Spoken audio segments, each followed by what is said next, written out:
Hey guys, welcome back to the podcast. I'm here with Izzy, Hello. and today we have a very fun topic to talk about. But first, Izzy, has there been any interesting thing going on in your business lately? Well, it's still a bit of a secret, and only people who follow me on my stories know. But I've been branching out to handmade sketchbooks. She made it her personal Yay! goal to make my sketchbook collection even bigger. I did, and I got all these cute fabrics and last year my mom made little pouches and she has some fabric left over, so I'm gonna make sketchbooks of those pouches too, of the fabric from the pouches. Mhm. And I've got some faux leather, and I'm trying different bookbinding techniques, and it's really really interesting. And somehow it calms me down because I can just chill downstairs with my son, having the TV on, fold some paper, stitch them together. It's really really relaxing to do. And right now, I am still practicing because I don't feel comfortable yet to putting them in the shop. And Caitlin was so nice to trust me in this process and also bought a sketchbook. Yeah, I'm looking really forward to trying it out. I already got a few sheets of her paper. If you're Yeah, watching on YouTube, you can see here the big sheet hanging up with all these little landscape thingies that I've been making, they're and so cute. I've been trying out her watercolor paper, and it's amazing to work on. So I'm really looking forward to that It's sketchbook. such nice paper. It's Fabriano 100% cotton in cold pressed, and it's just, I think, and I've never said this about a paper before, but I think I like it better than Arches. Oh. I think it's pretty similar, but the texture is a little bit It's a bit different. finer. It's a Yeah. little bit finer than the Arches texture. I really like it too. I've been having a lot of fun with it. Yeah, great to hear. So, what are you up to? Well, if you've been following me on Instagram, you already know this because I've been posting a lot about this the last 2 weeks or so. But I have my own kiln now. Yeah, so exciting. And I've started working on jewelry because I really wanted to try making jewelry and I kind of got addicted to it. I Uh, saw that.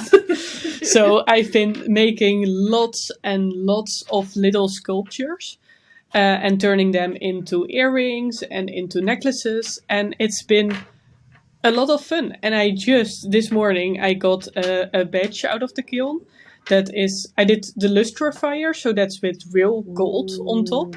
So this morning I unloaded and I can see like all the little gold details on all the new little pendants that I made. Oh my god, it's so cute. And I've been wanting to try out this idea, but I actually let me get these. I actually have been making these little moth earrings.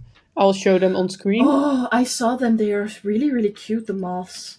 And so what I did is I left the back unglazed so that you can put essential oil on the back. And then you have your earrings with the essential oil. So you have like this the scent around you. And I think that's a really cool idea.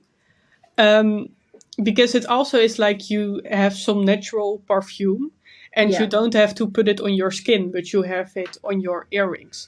I So think that's such a wonderful idea. And if you, I don't know if you learned this from your mother, but when I was young, my mom teach me always that you should put your perfume behind your ears because as you walk around, then the nice scent will spread around your head. And when you're greeting people, in the Netherlands, if we're greeting people, we usually give the 3 kisses, then they smell your perfume. So I think it's an awesome idea to put it mhm. on your earrings. I actually haven't heard that. I did hear somebody say that if you embrace someone, you give someone a hug, then it's Yeah, very nice to have like the nice scent oh, around this you. person smells so nice. Yeah, because otherwise it's like if you give someone a hug and you don't have anything on and you smell kind of bad, it's very obvious.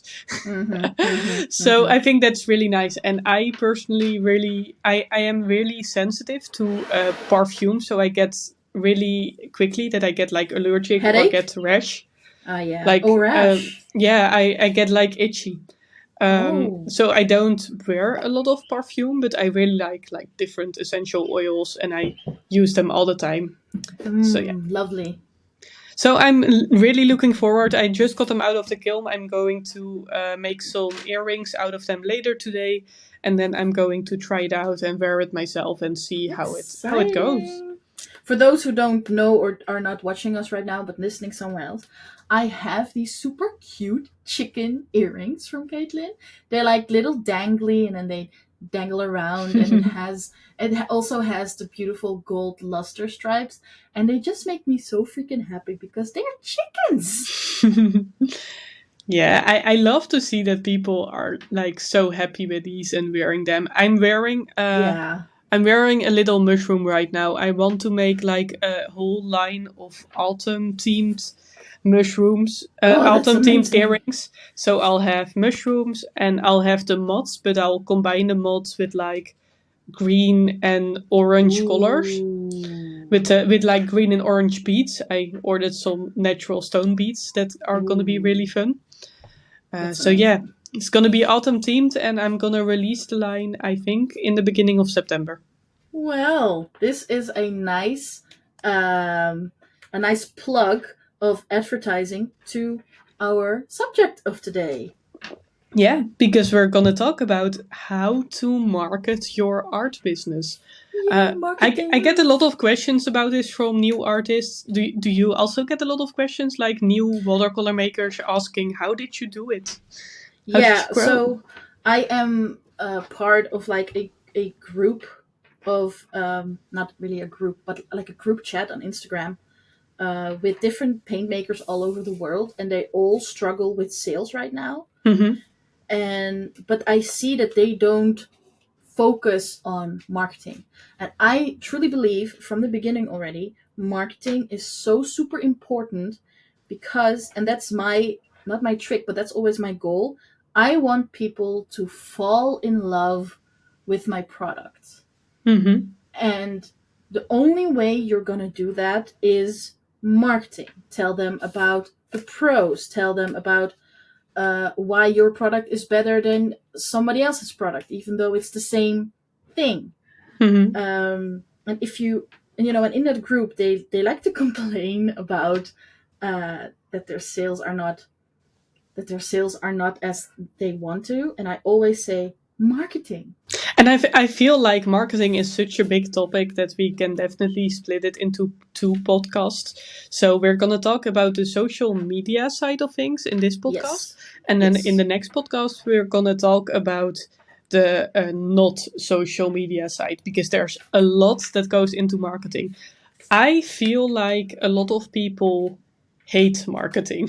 yeah, Like a lot of they people do. hate promoting themselves because they see it as that. They see it as I have to shove my product in people's faces and I Yes. have to make them feel uncomfortable by promoting my product. Oh, That's how they like see marketing.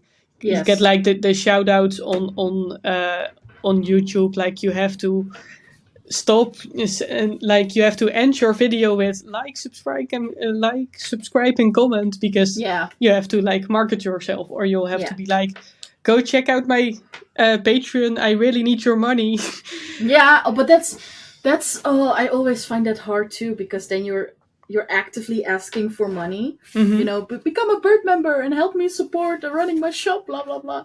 But I always try to not see it as market myself, but market my products. Mm-hmm.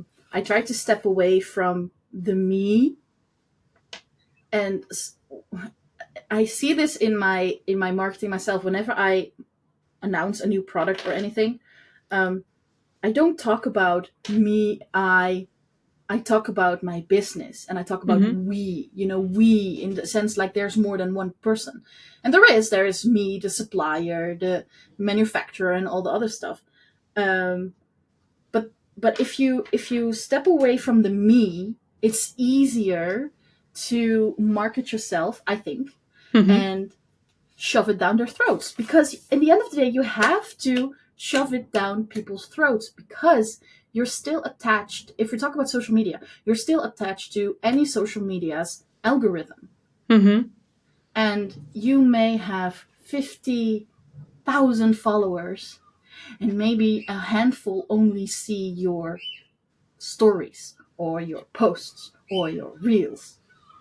Yeah, So you have to post a lot about it, and you have to post it regularly, and maybe you have to repeat yourself, but otherwise people won't see your stuff. Yeah, you definitely have to remember that when you post on any social media, people are not gonna see it as often as that you're seeing it. So while you may feel like you're like over sharing, or like you're repeating yourself a lot, people will most likely, even if they have seen it already, they'll most likely have forgotten about it. Like, it will Yeah. not be that present in their mind as it is in yours. So definitely don't worry about it. Also, about the shoving stuff into people's faces, what I think there's like a difference with saying, hey, see this product, buy my product, look at this, it's 40 euros, buy my product. And there's a different side about like showing how excited you are about your own product, Yes. and using it and showing Yes. it how you can wear it in different ways, of show it like in a nature environment. I see a lot of new people that are new to marketing and stuff.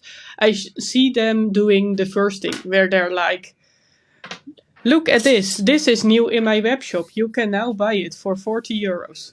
And then that's the whole post. And whereas now I would not be like, hey, look at this. You can buy it in my web shop for 40 euros. I would be like, oh, look at this. You can use it in this way. I really like, I've been wearing it with these clothes, and look at this. Like, I wouldn't be so much focused on, here is it, go buy Selling. it. Yeah. I would be focused about, I am so excited about my own product.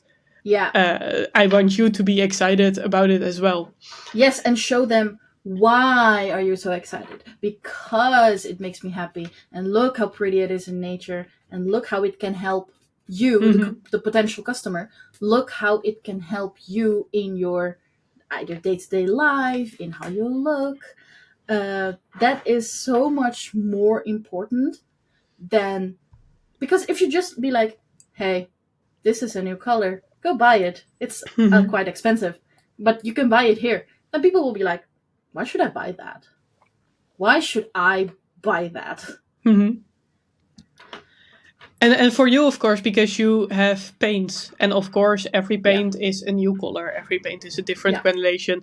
But still, if you look at the picture of like a paint pen, there is only there are a couple things you can do, but there's like not a lot that you can't wear your paint in a different way or something. No, you have to show swatches, and the thing I have recently learned in like the last year, is not only show them on my favorite paper, but also show them on different kinds of paper, because not everybody uses the same paper I do.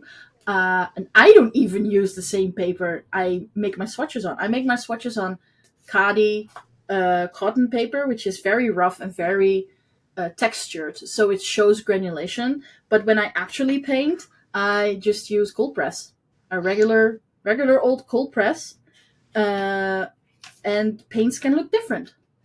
Yeah. So what you're saying, I should show everyone how the paints look in a different setting. Yeah. So what you're saying is like, don't show all your paints in like the same way you always do, but try to show it so that different people know how to use it, and like they know what to expect when they buy your paints. And the same with for example, ceramics. You show them with watercolor, you show them with gouache, you show them when you're on the go, when you're in a cafe drawing or painting.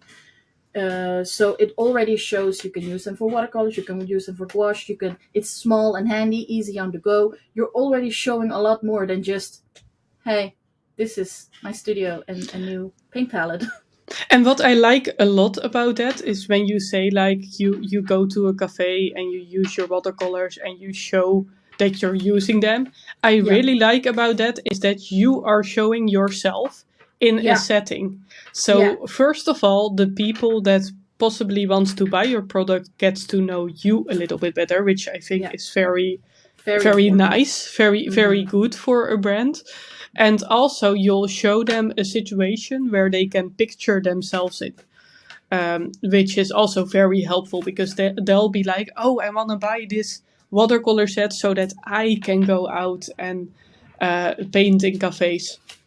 Exactly. And I think that's a great way to sell your product without being too pushy, because basically you're just showing how you can use your product without using the words. Mm-hmm. And I think that is one of the strongest I don't want to say marketing trick, marketing technique on social media right now is make your potential customer feel like they see themselves in this setting, right? So they see a real watching you paint on location, and then maybe they'll be like, "Oh, that's wonderful! I want to paint on location too. I should have this palette. This is awesome."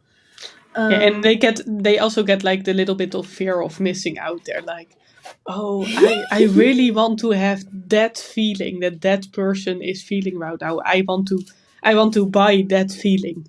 and Um, the fear of missing out, the whole FOMO thing, I unintentionally use that a lot in my mhm. marketing. And it's with words like limited edition or one time only chance, or those kinds of things, because my paints in a sense are quite limited, because I'm a one person company and I cannot make all the paints all the time. Mhm. If I was a tiny little factory, I could, but I cannot. So usually it is limited, and people have to wait maybe a year until it comes back in stock again, and that also contributes to the whole fear of missing out feeling. Mhm. Maybe it's the same with your pink your pink moon palettes.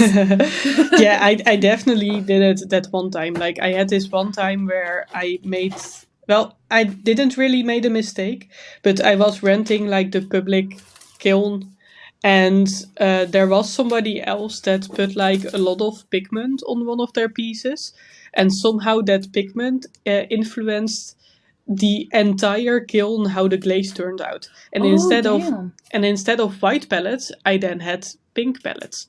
Oh, that is So how they. yeah, that's how it happened. Oh. And so I was like, well, I don't know how this happened. I now have pink pellets. I'm sure can't make these exact pink pellets again. I guess they're kind of cute, so I'm gonna market them as like really limited edition. And of course, my palettes are already limited edition because they're all Yeah. one of a kind and I all make them by hand. So people already have a little bit of this fear of missing out. But with that line, really was like, okay, I only have these 12 and that's it. If you want a pink palette, this is your chance because they're not gonna restock again. Like, and that really worked. They were gone so fast. Oh my Like the god. I pink palettes were gone so fast. I remember you making that post, and I saw the pink moon palette, and I don't think I read your whole post. I was just like, I need to have one. You got one, right? I got oh yeah, I got one pink moon palette, and I got two pink cups. Yeah. Yeah. And they're so cute, and I am really happy that I have them. I did not know it was. I knew you told me it was a mistake, but I never knew it was because of another person's products in the kiln. I thought it was just the wrong glazing you chose. No, it was like a sometimes when you have a public kiln, people are just like, "Oh, this can go into the kiln. Don't worry about it." And then when something like that happens, it can impact everything that's in the kiln. Damn. And it's very annoying for Anja. She's the kiln owner.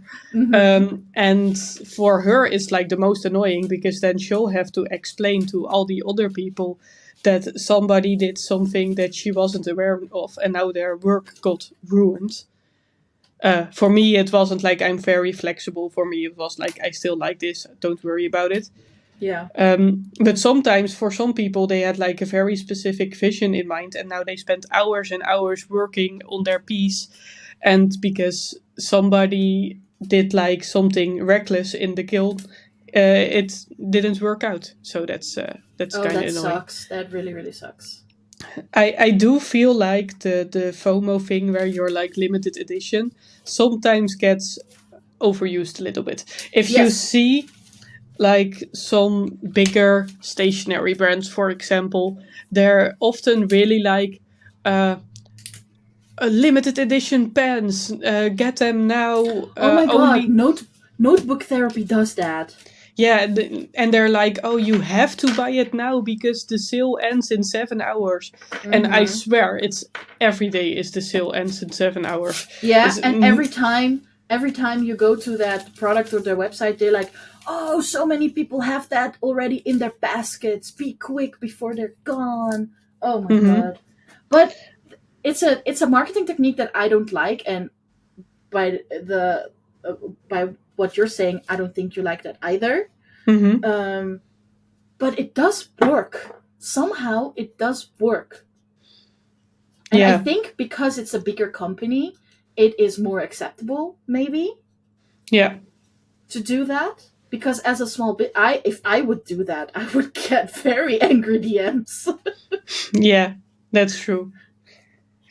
I like it the way how it's done on Etsy, where it's when you go to Etsy, you sometimes see like so many people already have this in their basket, Yeah, and then you see like, oh, there's only 3 left or something. yeah. I But do, that's true. yeah, and I do kind of like it when it's used in that way, and Yeah. it's not even that they're using it in the sense of they're highlighting a certain item, but it's like they're just showing, oh, if you want to get it, you better get it now. Mm-hmm. And I do think, and that works. That really works. I definitely bought some stuff on Etsy because I was like, oh, people want this. I can see it's popular, and I really like it too. So I better be the first one to get it. hurry up. Yeah. Even though I Especially could when- have just not buy it or buy something else or whatever. Exactly. Because Etsy also shows how many there's left in stock, I think, right? So it's like 10 left, but 22 people have this in their basket.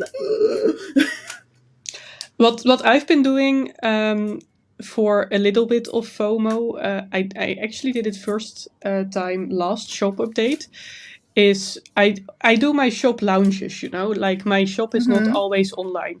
I Yeah, I have did my that shop too. online for like 2 weeks or something, and then I'll close it back down again.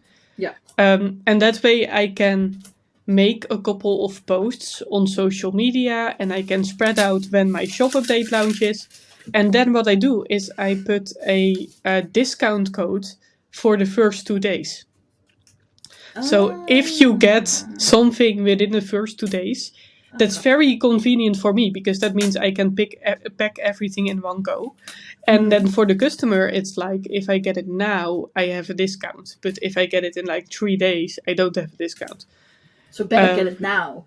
Yeah, so that's a little bit of like FOMO that I'm doing. It's like people will make sure that they're looking at my website within those first 2 days.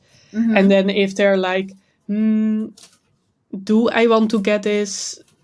I guess there's a discount now, so I'm gonna get it. That's actually a very good idea. And that's been working very well. I've also been thinking about maybe making email list. I guess that's not really social media, but I feel like a lot of people have been messaging me that they don't always see my posts and that they missed a shop update because they didn't see my posts. Yeah. So I've been thinking about starting an email list that I just send out an email like, this is the date for the shop update. If you want to get something, like in the first 2 days, there's this discount, so that people won't miss it. I was thinking about the same thing simply because I have quite a loyal customers list Mm-hmm. Um, and the most loyal are my bird members because they get separate.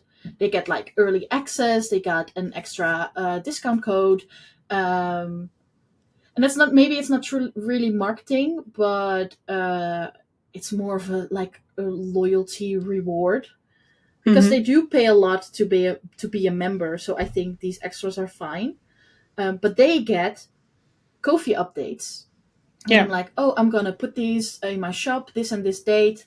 Here's the link, blah blah blah, and that's working great because none of my members have ever missed a shop update. But I also got a lot of loyal customers who are not members, and they are or missing out because my birds are snatching everything away. Thank you, birds. Mm-hmm. Or they just miss out because the social media doesn't show them my posts.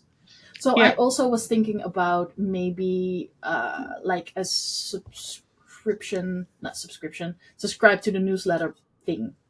Mm-hmm.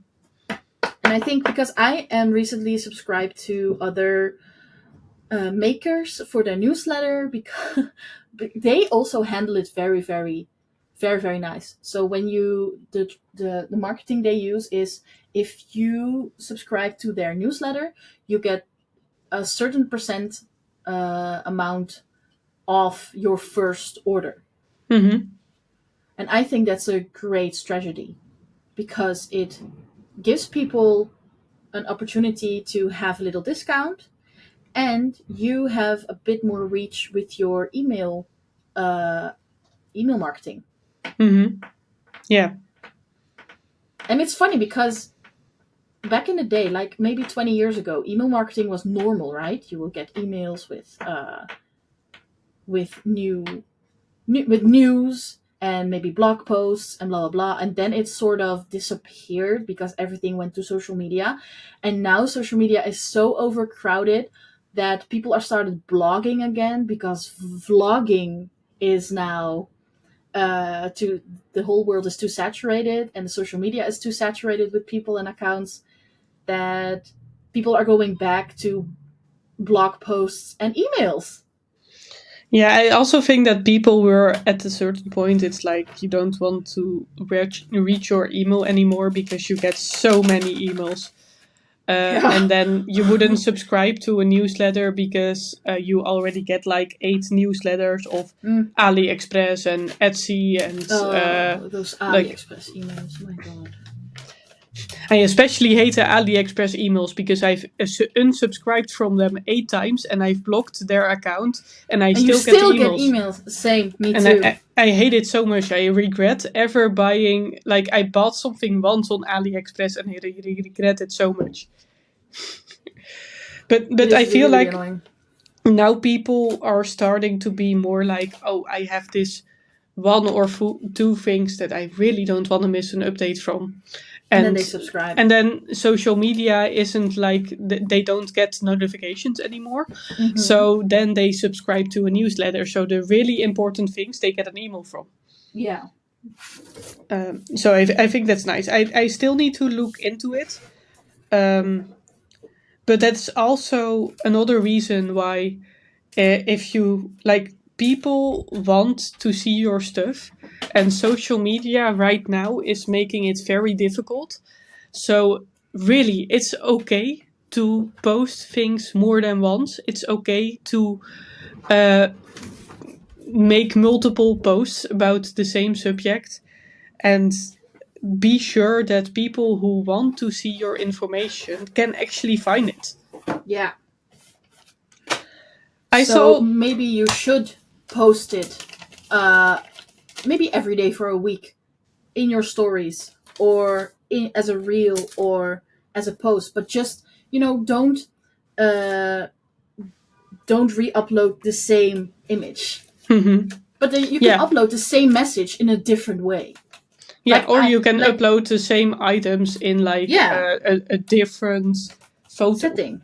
Yeah, but because look what you are doing. You're like making cute reels with uh uploading my ceramic paint pans until I sell them day 15. That's Yeah. So cute because every reel is different, and every reel you see you working on a different painting, even though it maybe show the same ceramics. It's still a different. It's the same Mhm. message in a different setting. Yeah, and then people, if they watched one, they'll most likely get like more from the algorithm. They'll see like the new versions, or they're Yeah, like, oh, I've seen day 15. I want to see what she made before, so I can yeah, watch day 1 to 14. exactly. And then they go to your account and be like, "Whoa, who's this awesome ceramic maker? Oh my god, she also makes earrings. How cute! Look at these chickens." And that's what I like about series. I've been doing a lot of series lately. Do you have any like posting system for social media? Do you just post whenever you want to post, or have you been thinking like, oh, I need to post once a day, or I need to post 3 times a No, week? I have let that go ever since I became a mom. I let go of that because I I used to I used to make a reel almost every single day, Mm-hmm. and it did give me a lot of new followers, but it didn't specifically gave me a lot of new customers who actually buy stuff. Mm-hmm. Um, so it turned a bit into a quantity over quality thing, and I really didn't like that. And when I became a mom, I didn't have a lot of time anyway, so I stopped posting regularly.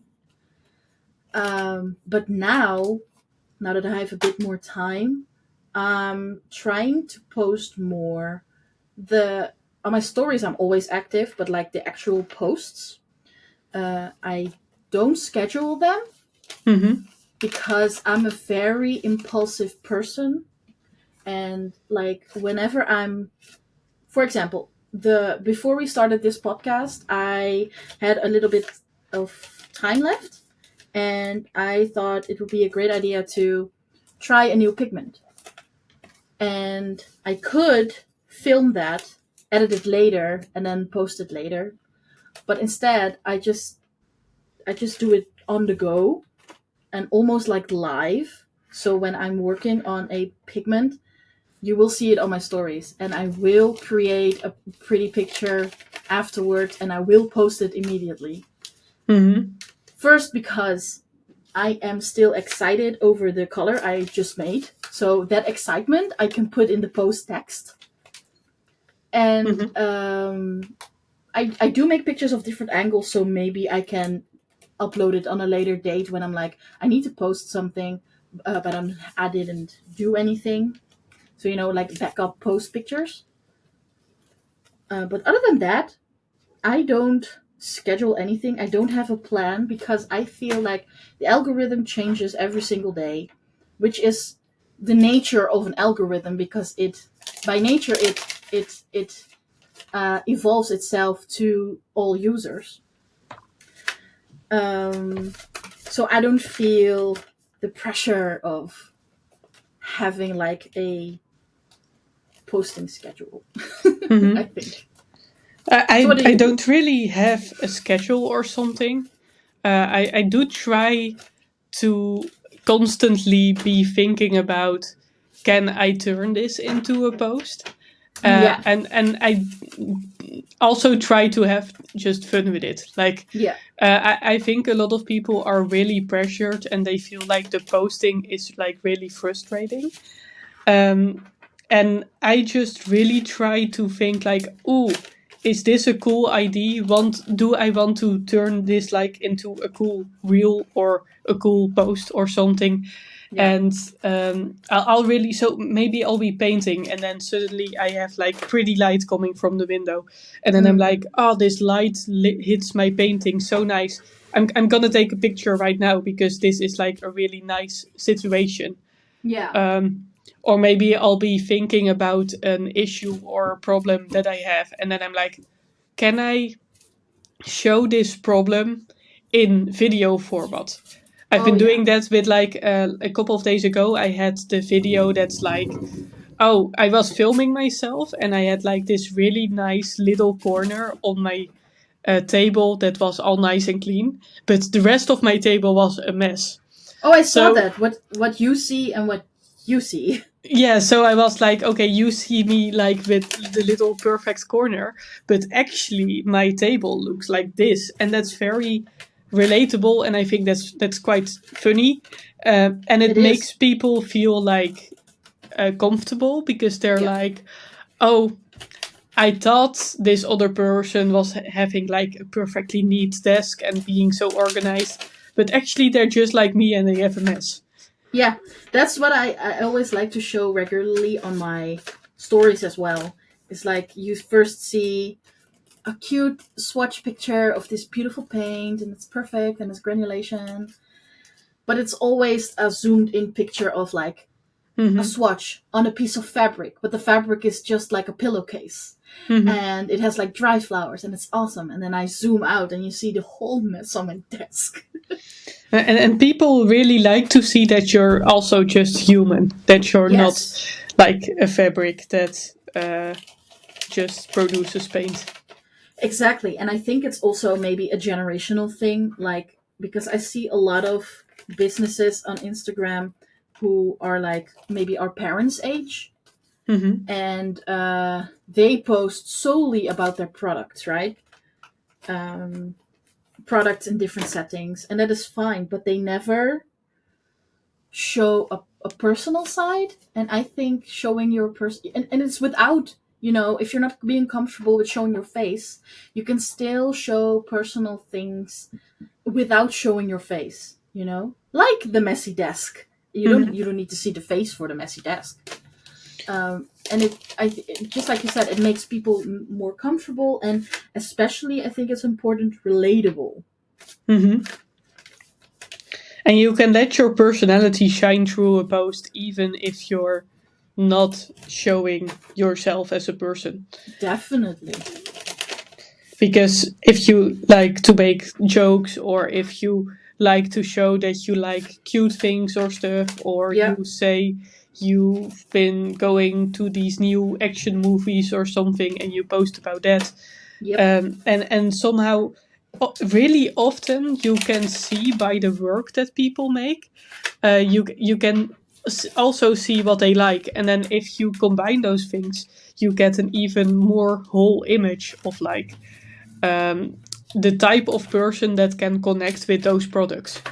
Yeah. And I think that's really cool, and that works very well. I barely buy from people that I only know the products of. Me too. Yeah, me too. I like it when there's a bit of personality in their stories or their posts.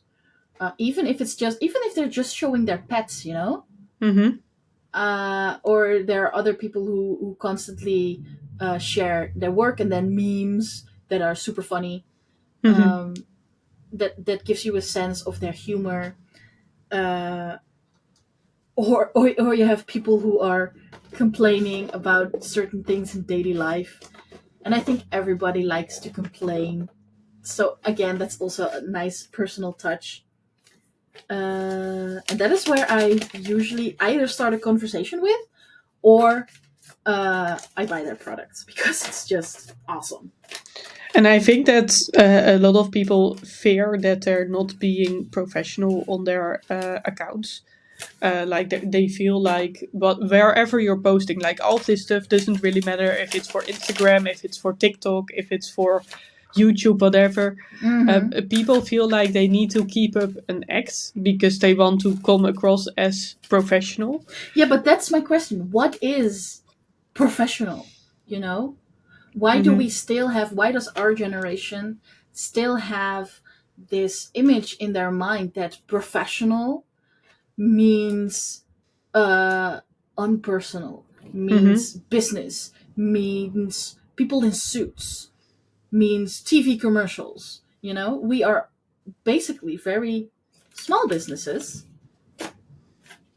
and um, we we declare for our own company. It's our how do you say, it's our decision what is professional, right? Hmm. So I what is see, professional? I see professional more as uh, being respectful.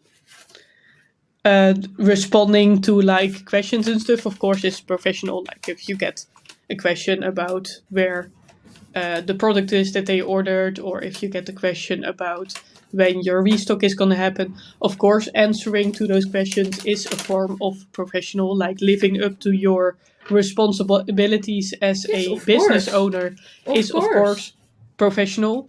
Yes. And I just feel like sometimes you see some posts and uh, you said about complaining. I agree, but I also disagree because Ooh, that's getting I interesting. when I see people complaining the whole time, there is a certain point where I'm like, but I've also seen you have all these successes, and I feel like you're not grateful for them. Yes, but I meant yes, I that is true. That I totally agree on. What I meant with my uh, Mm-hmm. thing about complaining is like daily things, like the train is late, or Mm-hmm. it's raining and I have to take the bus. You know, those kinds of things. Yeah. If they Oh are yeah. That. complaining, if they are complaining about, oh my god, I have 100 pans of gold and I only sold 90. That is no. I sometimes see like stories where people are like, uh, so they're like, oh, when you've worked so hard for your new convention, and the shop next to you steals all your business. Like this is a very rough. I don't know exactly what it said, but like something like that instantly That makes is me go like, unprofessional. yeah, something like that instantly makes me not like you and not want to buy from you. If Me you too. are talking other people down, That's yes, exactly. and I'm so I know that people look at me and think I'm very social, but I'm actually very awkward, and I know I'm not always very good with words.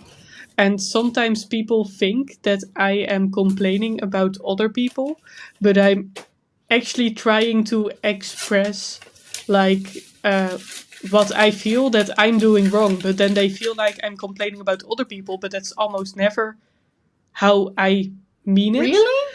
And then when I see somebody else talk like that, I'm first like, okay, is this person not meaning this thing? And then I'm like, okay, but if they are meaning it, then that's very rude.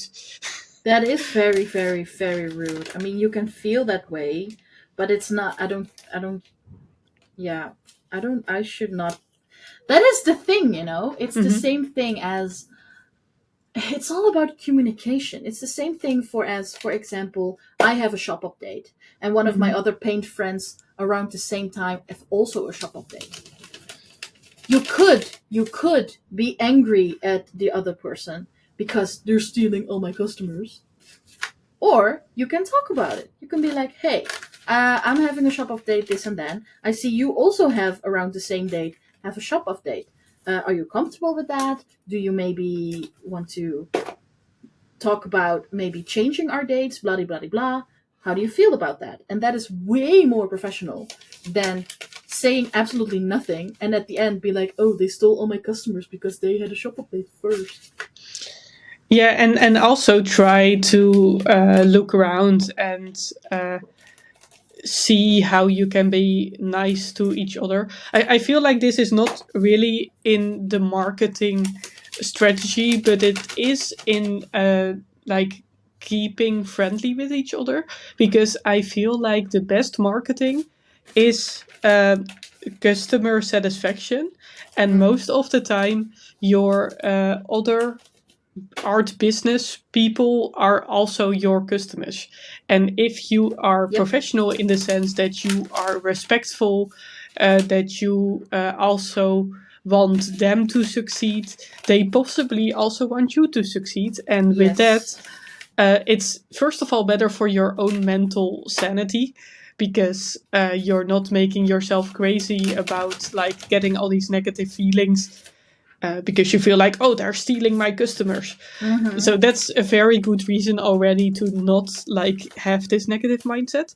But also, if you're having friends within the community, they will probably promote your products for you, which is great, For awesome. free.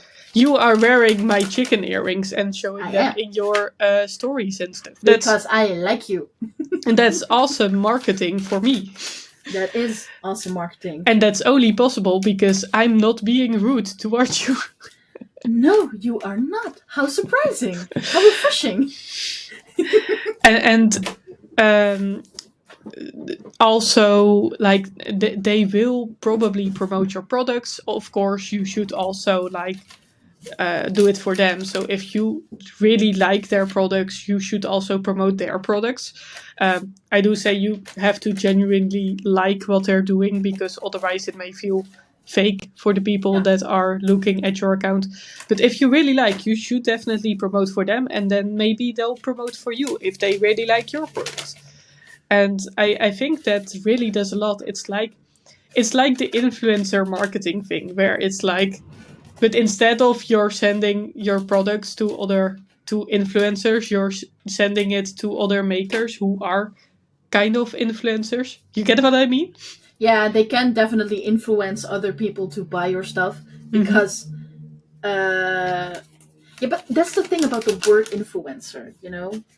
The influencers these days are those huge accounts, and I don't think they are influencers in the sense of the influencers we know, like Kim Kardashian. She's a huge influencer. But I believe if Kim Kardashian would say something about my watercolors, I genuinely don't think that my sales would skyrocket just because she says so. Yeah. You know, I don't think that, because it should be, if I do think that Kim Kardashian, if she's wearing your earrings, that you would skyrocket, because earrings is like a fashion thing, and she is a fashion thing influencer. So that makes sense. But it's like, remember, no, I'm going off topic. I wanted to talk never mind. I wanted to say, remember when she went to what was it, law school, and nobody took her seriously? That is how I feel if she suddenly starts painting. But if she's wearing your earrings, yeah, then you will skyrocket. But maybe she'll have like how is it called? She'll be like, I'm gonna change my life, and I'm gonna be a nature artist, and then I'm so full of plastic. I'm now going to cleanse myself. I'm wearing essential oil earrings like Caitlin Bongers. Nothing against Kim Kardashian or the people who like it. But she is just like her mother and her whole family. They are marketing experts. They know how to market their things. They definitely know. I have seen some, like they were in some kind of fashion thing, and they had bags of certain brands, and then there were paparazzi shooting pictures of them, and they covered the brand of their purses. They covered it with their hands, because the brand didn't pay them for this marketing thing, because everything they do and wear is essentially free marketing for every brand. But because this brand didn't pay them, they were like covering up the logos. And I thought, holy shit, that is super smart. And then they're like, this brand has to pay me before I'm going to show that. Yeah. Exactly. Also, I don't think we have this level of person in the artist world. We have certain YouTubers, obviously, who have a big following, but they do not have if one of those big YouTubers would be like, I've got some handmade watercolors from Simply Easy Design, I would be extremely happy and extremely grateful, but I don't think I would explode, that my business would explode. So I don't know if you thought about this, because we haven't discussed it before the podcast, but do you know some people in the art industry who do marketing very well? Like, who are the people that we as small art business people should look up to see how they're marketing stuff? You can think about it for a little while.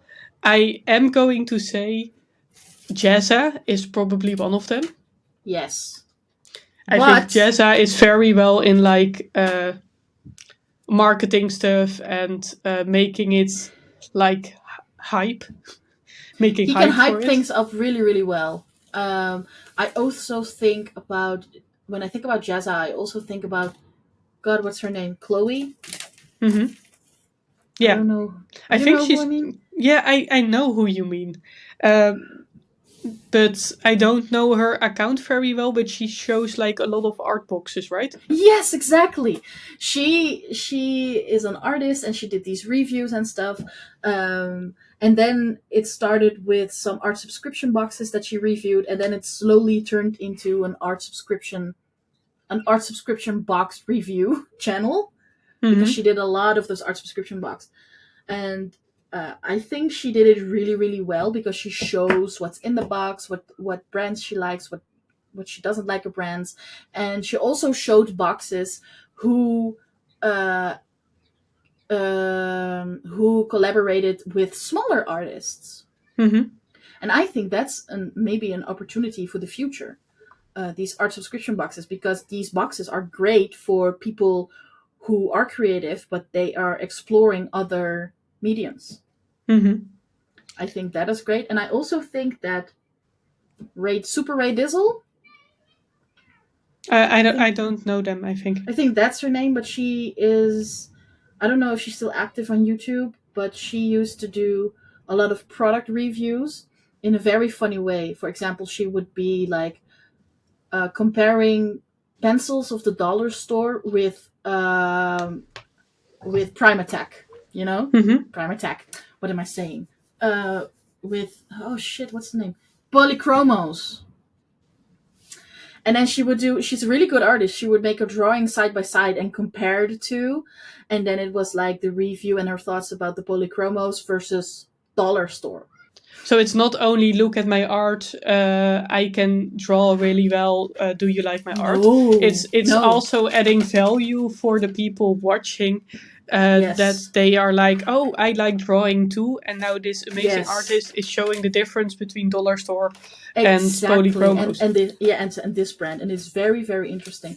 Or she tries what's the guy's name again? Stewart, who had the black is black or the gold is gold and the pink is pink. Mm-hmm. And then Stewart is also very good in marketing, but sometimes I believe he over how do you say he over exaggerates. Mm-hmm. And I saw that with his latest post about, I think he had a chrome color shifting pigment. I think it was. And to me, as a paint maker, I was like, dude, you can just get them in China. You did not make them in your lab and blah, blah, blah. So I'm always like, Mm-hmm. fuck you, Stuart. You're lying. But then she buys the product and then she shows it to everyone in real life setting. Mm-hmm. So she did the black is black. And Stuart is showing the black is black as truly, truly black, black. And then she did it and it was like, it is super black, but it's not like black, black. Yeah. And the same thing she did with his silver, and I think that shows great value to the watcher, because then they can make their own decision. Okay, Stuart says this YouTuber says that. I can make my Mm-hmm. own decision if I want to buy this, yes or no. And that's great because, of course, when you're showing your own products on your Instagram and stuff, you're gonna show the nicest version of it Yes, that you can. And then if you yes, have other people using your products, they are gonna show a more honest version, probably. And if exactly. that is a good, um, like what I told you before about customer satisfaction, is Mm-hmm. like if they are really excited about your products, that's gonna make other people buy your products because they're Yeah, like, not only is this account showing how good it is, but other accounts are also showing how good it is. exactly. And that is actually, I've been thinking about this for a while, but it is quite a lot of work, so I've been pushing it forward every time. But um, I did this with one product on my in my web shop. Mm-hmm. I first asked her permission, but then I added pictures of her painting she made using my paint. Mm-hmm. and then I added those pictures as one of the product pictures in my for that kind of paint. But I want to do this with all my paints because it shows it works like a two-way street, right? It shows the potential buyer how it looks with Mm-hmm. other people in different kinds of works, and it also, because I add the Instagram handle of the person to the picture, it also is a little bit of marketing for that artist Yeah. who did this for me. So I've been thinking about that because it also shows appreciation for my customers. Mm-hmm. But yeah, it's just a lot of work, but I've been thinking about doing that. I wanted to talk about maybe a couple of more Instagram accounts that I feel like do marketing really well. Oh, Um, yes. uh, there is this person, she's called Elise Briand Design. I will add all the tags in the YouTube description, by the way. And if you're listening to this on Spotify, I think there's also a Spotify description, so you can find them there. Elise Briand Design, she does like a lot of stationery that she makes. So she makes the designs on her iPad and stuff, and then she makes stickers and stationery out of it. And I feel like this is maybe something that I find very hard to market, because I feel like I have a sticker and then I can just take a picture of a sticker, or I can make like a video of me sticking the sticker on something. But she does it really well. Like she has these. She often makes these videos of like her products arriving, and then she'll unbox them, and she's like, Oh, "Oh my god, they're yeah. bigger than I expected," or she's like, "Oh no, I have like something messed up, and now I have to fix it." Um, or she's like, "I had to reorder all these stickers, and now I have 20,000 euros in stickers or something." Oh my god. And of course, that's big amount, but she really has that like you watch the video and you're like, look at all this stuff that's going on in her business. And I think she's doing That it is very good well. marketing. Mm-hmm. I also so if you think about the paint makers, I know there are two paint makers that I really feel like connect to a certain style. And I'm going to say Lau. So she's called Tiny Clouds. She has this really soft, pastel-y style and Dreamy. and I feel like it's a lot connected to horoscopes and to Yeah. like galaxies and stuff. And she really holds on to that style. So every video she posts and every post that she makes really has that style. And I think that if people like that, they'll probably go back to her again and again and again, because that's like the person they associate with that kind of style. Mm-hmm. And I'm also going to say Claire. Oh, yeah. I think she's just called Claire G Studio. Yeah, Claire G. Studio. She has like this.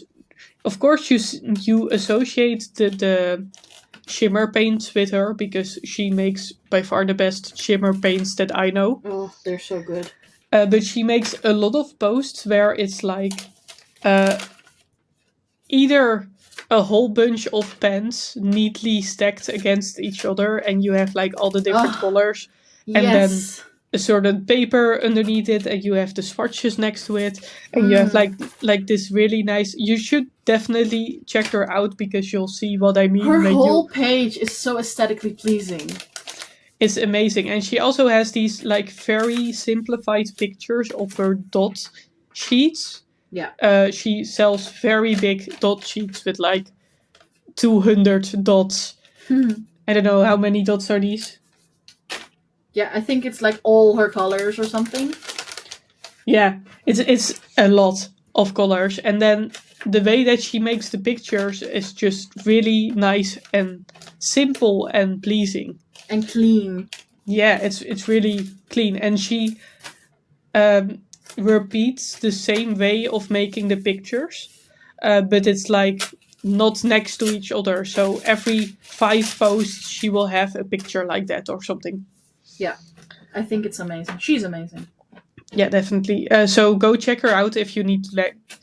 Definitely look at other people if you need to have some inspiration of how to make posts. And I also want to say experiment a lot. You don't want to, of course, become a copy of someone else. You want to find Don't something. copy. You want to find something that that's really like is becoming your style. And of course, you can change with your style if you don't want it anymore. But yeah, just experiment. I want to. I look at the time and I see we need to close off this podcast. But I want to ask one more thing. If you think about my Instagram, do you think there is anything that you want to say like that's so Caitlin? Me or Yeah. the people? Oh, me. Yes, you. Yes, me. Let me grab your Instagram. That is so you. Yeah, right before looking at it, I see pinkish brownish colors, pastel like colors that I say, yeah, that is truly Caitlin.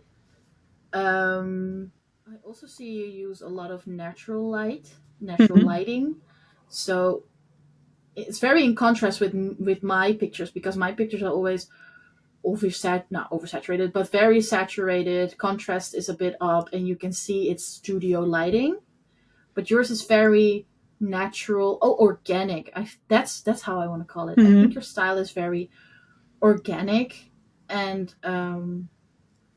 I think you're just like me. Like you have Claire has a very set style on her page. So when you look at her page, it's very cohesive and very aesthetically pleasing. And I think both you and we have a certain style that we like, but we are more flexible with it. Because, Yeah. for example, sunlight, sometimes it's cloudy, sometimes it's super sunny. And our products are not always pictures from the same angle, not always in the same, of course, not the same shapes. I feel So like that is- Claire really has a clear image in mind of what she wants with her pictures. So Yeah. she'll be like, I'll set up a space and there I make my pictures. Yeah. And we are more like, oh, that looks interesting. Let me take a picture. Yeah, exactly. And that makes it a bit. I don't want to say that her pictures are static, because they're not. But because they're all the same style, it's very pretty and aesthetic. And ours is a little bit more natural, in the sense as, just like nature, we go like this. We go crisscross. It's kind of messy, but because it's all filtered through our sense of beauty, it fits together, and that makes it a whole aesthetic. And it's a different way of approaching, but you can keep in mind, like, if you are somebody who likes to have everything very neat, then maybe you can do some photograph sessions and have a whole bunch of pictures saved up so that you can do regular posts in the same style.